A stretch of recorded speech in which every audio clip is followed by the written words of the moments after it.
வணக்கம். திரையரங்கம் Mollywood times. இது ஒரு மலையாள திரைப்படம். இந்த திரைப்படத்தினுடைய இயக்குனர் அபினவ் சுந்தர் நாயக். இந்த திரைப்படத்தினுடைய கதாநாயகன் நஸ்லன். பிரேமலு என்ற 100 நாட்கள் ஓடிய திரைப்படத்தின் கதாநாயகன் இவர். பேசப்படக்கூடிய ஒரு கிரைம் பட திரைப்பட இயக்குனராக ஆக வேண்டும் என்பதை மனதில் வைத்து கொண்டு அதற்காக போராடி கொண்டிருக்கக்கூடிய ஒரு இளைஞனை மையமாக வைத்து எடுக்கப்பட்டிருக்கக்கூடிய திரைப்படம் இது. அந்த இளைஞன் தன்னுடைய நோக்கத்தில் வெற்றி பெற்றானா இல்லையா என்பதை படத்தில் காட்டியிருக்கிறார்கள். எப்படிப்பட்ட பல போராட்டங்களை தாண்டி அவன் திரைப்பட இயக்குனராக வர வேண்டும் என்பதற்காக படாத பாடு படுகிறான் என்பதை நாம் காட்சிகளாக பார்க்கிறோம். நஸ்லன் ஏற்று நடித்திருக்கக்கூடிய கதாபாத்திரத்தின் பெயர் வினீத் மாதவன். வினீத் மாதவன் மனதில் நினைப்பது என்னவென்றால், கிரைம் கதையை இயக்குவதில் தான் ஒரு அரசன் என்று மக்கள் நினைக்க வேண்டும்.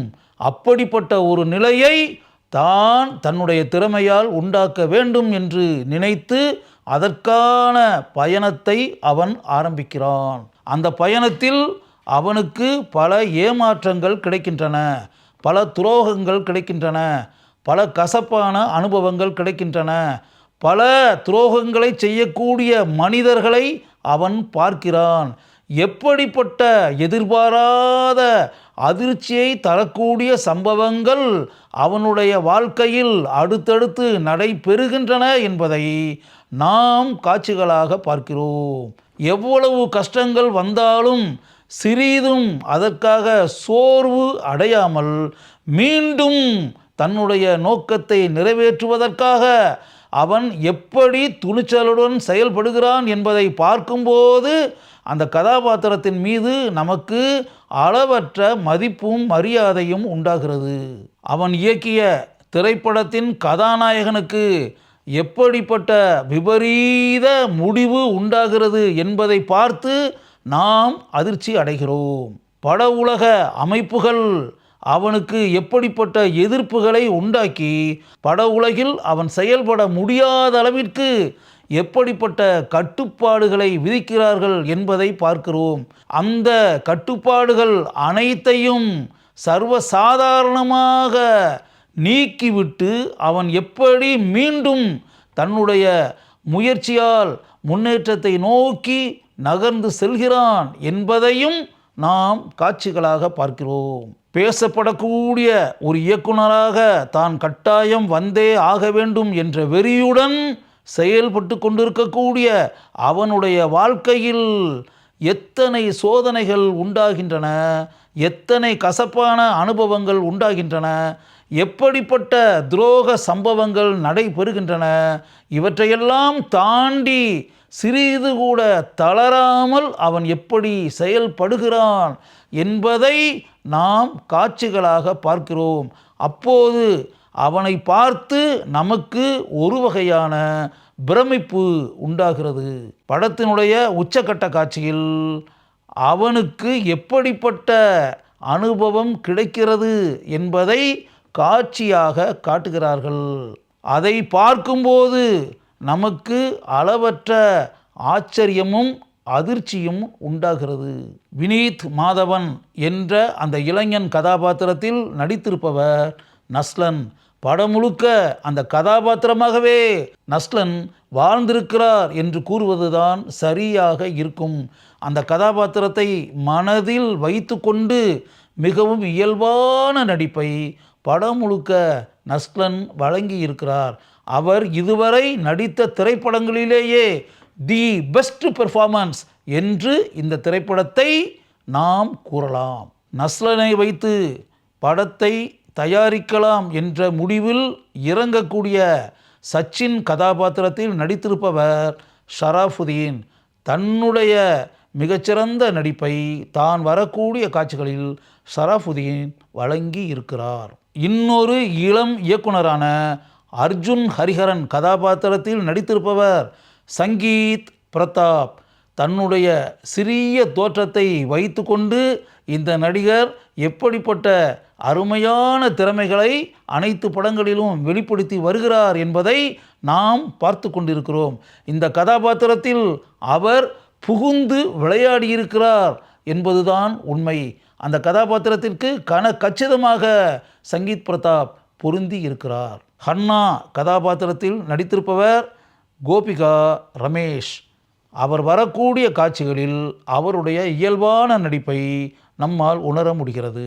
படத்தில் ஒரு முக்கிய இடத்தில் வினீத் சீனிவாசன் வருகிறார்.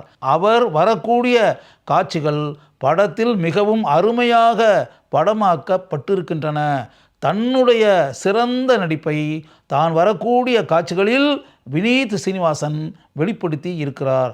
படத்தில் மிகவும் முக்கிய திருப்பத்தை உண்டாக்கக்கூடிய கதாபாத்திரம் அவர் ஏற்று நடித்திருக்கக்கூடிய கதாபாத்திரம். நஸ்லனின் தாத்தாவாக நடித்திருப்பவர் பிரபல மலையாள கவிஞரான பாலச்சந்திரன் சுள்ளிக்காட். படத்தில் மிகவும் முக்கிய கதாபாத்திரம் அவர் ஏற்று நடித்திருக்கக்கூடிய கதாபாத்திரம். அந்த கதாபாத்திரத்திற்கு தன்னுடைய இயல்பான நடிப்பால் பெருமையை சேர்த்திருக்கிறார் பாலச்சந்திரன் சுள்ளிக்காட். வினீத் மாதவனின் நண்பனாக படம் முழுக்க வருபவர் சந்து சலீம்குமார். சமீபத்தில் மரணத்தை தழுவிய பிரபல நடிகர் சலீம்குமாரின் மகன் இவர். படம் முழுக்க வரக்கூடிய தன்னுடைய கதாபாத்திரத்திற்கு தன்னுடைய கேஷுவல் பெர்ஃபார்மன்ஸை சந்து நன்கு வெளிப்படுத்தி இருக்கிறார். ஊடகத்தில் திரைப்படங்களை விமர்சனம் செய்யக்கூடிய ஜேர்னலிஸ்ட் கதாபாத்திரத்தில் நடித்திருப்பவர் இளம் திரைப்பட இயக்குனரான ராஜேஷ் மாதவன். வழக்கமான தன்னுடைய கலகலப்பான நடிப்பை தான் வரக்கூடிய காட்சிகளில் ராஜேஷ் மாதவன் நன்கு வெளிப்படுத்தி நம்முடைய மனங்களில் நீங்காத ஒரு இடத்தை பிடிக்கிறார். சூப்பர் ஸ்டார் ஸ்வரூப் கதாபாத்திரத்தில் வந்து நம்மை ஆச்சரியப்பட வைப்பவர் பேசில் ஜோசப். பேசில் ஜோசப் இந்த திரைப்படத்தில் நடித்திருக்கிறாரா என்ற ஆச்சரியம் இவரை பார்த்தவுடன் நமக்கு உண்டாகிறது. எனினும் சில காட்சிகள் மட்டுமே வரக்கூடிய அந்த கதாபாத்திரத்திற்கு எப்படிப்பட்ட எதிர்பாராத முடிவு உண்டாகிறது என்பதை பார்த்து நாம் அதிர்ச்சியின் உச்சிக்கு சென்று விடுகிறோம். வைக்கம் டேவிட் என்ற கதாபாத்திரத்தில் நடித்திருப்பவர் ஜெகதீஷ். தன்னுடைய அனுபவ பண்பட்ட நடிப்பை தான் வரக்கூடிய அனைத்து காட்சிகளிலும் ஜெகதீஷ் வெளிப்படுத்தி அந்த கதாபாத்திரத்திற்கு சிறப்பை சேர்த்திருக்கிறார். விஸ்வஜித் ஒடுக்கத்தில் இவர்தான் இந்த திரைப்படத்தினுடைய ஒளிப்பதிவாளர். இவர் மிகவும் அருமையாக தன்னுடைய சினிமாட்டோகிராஃபி திறமையை படம் முழுக்க வெளிப்படுத்தி இருக்கிறார். இவருடைய மிகச்சிறந்த ஒளிப்பதிவு திறமையை நாம் அனைத்து காட்சிகளிலும் உணர்கிறோம், ரசிக்கிறோம். ஜாக்ஸ் பிஜாய் இவர்தான் இந்த திரைப்படத்தினுடைய இசையமைப்பாளர். கவித்துவ தன்மையுடன் எடுக்கப்பட்டிருக்கக்கூடிய இந்த திரைப்படத்திற்கு இவருடைய இசை பாராட்டும் வகையில் உள்ளது. நிதின் ராஜ் அரோல் இவரும் இந்த திரைப்படத்தினுடைய இயக்குனரான அபினவ் சுந்தர் நாயக்கும் இணைந்து இந்த திரைப்படத்திற்கு பட தொகுப்பாளர்களாக பணியாற்றி இருக்கிறார்கள்.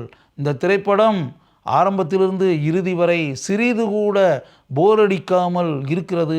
இதிலிருந்தே இந்த திரைப்படத்தினுடைய எடிட்டிங் எந்த அளவிற்கு சிறப்பாக இருக்கிறது என்பதை உங்களால் உணர முடியும். ஒரு இளம் திரைப்பட இயக்குனராக ஆக வேண்டும் என்ற ஒரு இளைஞனின் கலையுலக பயணத்தை மையமாக வைத்து எடுக்கப்பட்டிருக்கக்கூடிய இந்த திரைப்படத்தை அபினவ் சுந்தர் நாயக் பாராட்டும் வகையில் இயக்கியிருக்கிறார். எனினும் இந்த திரைப்படத்தினுடைய நீளத்தை 15 நிமிடங்கள் குறைத்திருந்தால் இன்னும் படம் சிறப்பாக இருந்திருக்கும்.